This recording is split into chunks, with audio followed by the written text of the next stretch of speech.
Баршаңызға сәлем достар, сіздермен бірге Майра Сатбекқызы. Бүгінгі видеода ұйғыр мантысын дайындайтын боламыз. Езілмейді, жыртылмайды және де осындай дана болып, өте дәмді, сочный болып шығатын болады. Достар, жасалу жолы өте оңай, әрі ерекше әдіспен жасалатын болады. Міндетті түрде видеоны соңына дейін қарап, лайк басып, комментарий жазуды ұмытпаңыздар достар. Осындай керемет болып шығады. Мен жусаймен жасадым. Бізге жусаймен жасаған өте қатты ұнайды. Ең бірінші електен өткізілген ұнымыздың ортасын ашып, суымызға жарты ас қасық тұзымызды қосып, араластырып, ортасына құйып, қамырымызды илейтін боламыз. Сіздерде қамыр шықпауы мүмкін, кішкене бірікпей бастамасында.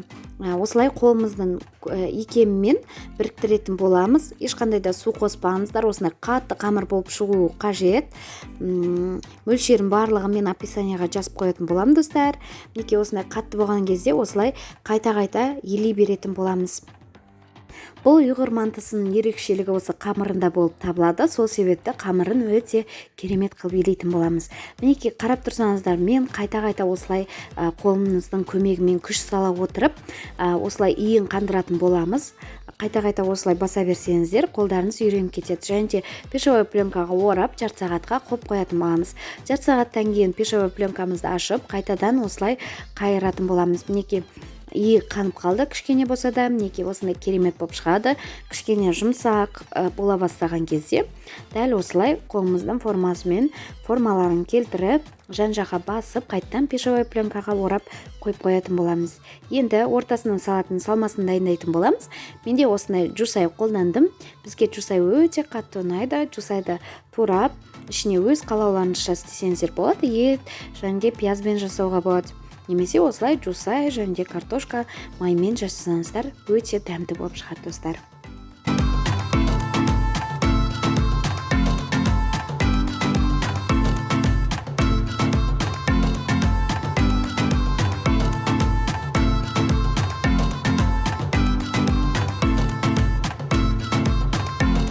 Картошкамызды кубиктап турап қосып алдық. Оның үстіне қосып, үйдегі құйрық майымызды турап, майдалап турап қосатын боламыз.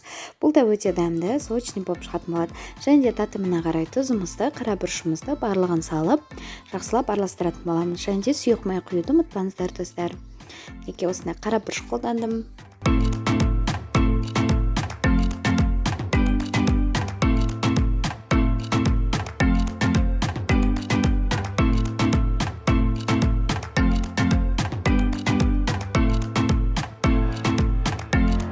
Неке араластырғаннан кейін сочный болып шығуын қаласаңыздар, пияз қосып жіберсеңіздер, өте дәмді болып шығады достар. Пиязымызды турап қосып жібердім.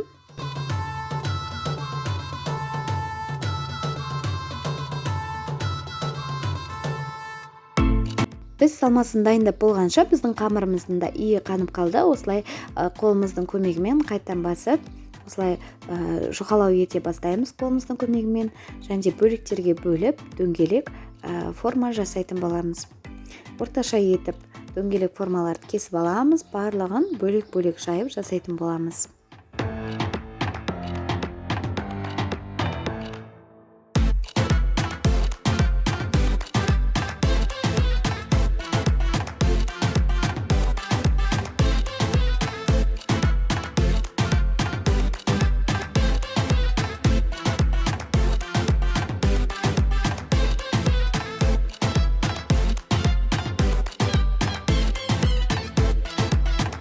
Видеода көріп тұрғандай достар, біздің қамырымыздың иі өте керемет болып қанды.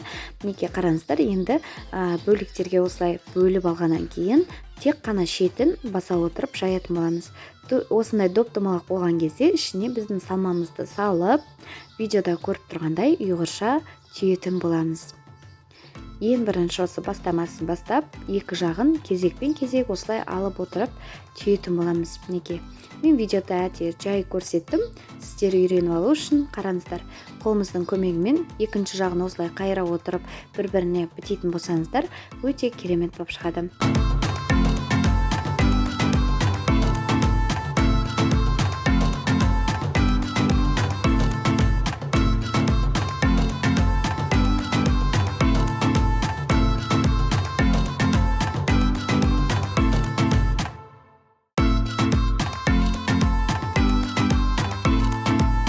Осылай түйіп болғаннан кейін достар, екі жағын кішкене қысыңқырап, осылай мантымыздың формасын жасап, мінекей осылай қоятын боламыз.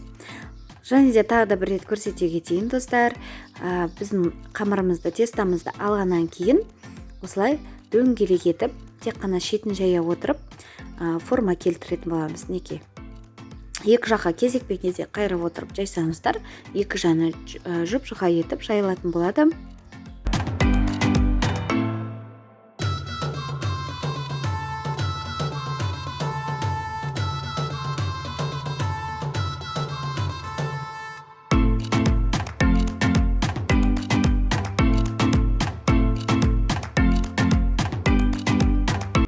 Біздің уже жусайымыздан, картошкамыздан су шығып жатыр. Суымен бірге осылай қоса беріңіздер, екен сочный болып шығатын болады, ол іштен кетпейді. Мінекей видеода көріп тұрғандай достар, осылай кезек баса отырып, формасын келтіретін боламыз. Сіздерде ең алғашында шықпауы мүмкін, онда да қайта жасай отырып, сіздердің қолдарыңыздың икемі үйреніп кететін болады.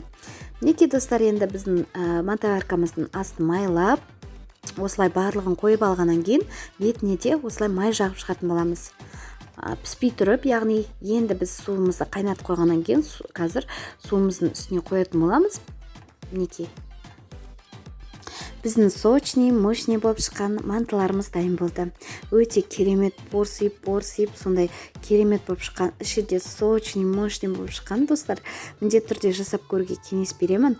Біздің отбасымызға өте қатты ұнайды. Уйгурский манты сондай керемет, тестасын өзі керемет болып шыққан, ешқандай да езілмейді, жыртылмайды.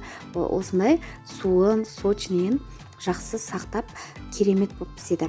Достар, міндетті түрде осы видеоның соңына дейін қараған болсаңыздар, лайк басып, комментарий жазуды ұмытпаңыздар. Достар, келесі видеода қандай видео болғанын қаласаңыздар, міндетті түрде жаза кетіңіздер. Мен соны дайындайтын боламын. Және де достар, қазіргі таңда хит болып жатқан осындай үлкен гүлдердің, изоланнан жасалынатын гүлдердің мастер-классын өткізіп жатырмын. Бар болғаны 990 теңгеге қатыса аласыздар. Міндетті түрде астында тұрған WhatsApp нөмерге жазыңыздар.